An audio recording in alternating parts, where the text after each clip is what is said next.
الثعلب والغراب.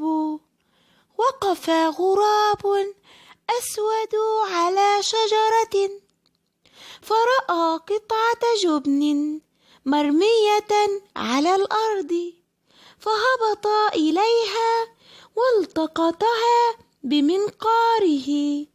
ولما عاد بها إلى الغصن شاهده ثعلب ماكر، فاحتال عليه وقال له: ما أعذب صوتك أيها الغراب، فإني أشعر بالرضا عند سماعه.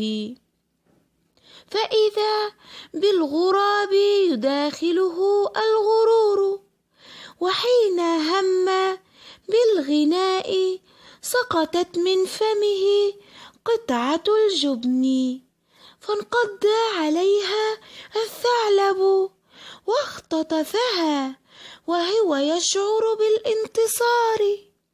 أحس الغراب بالندم الشديد، لأنه وقع ضحية غروره وقلة ذكائه.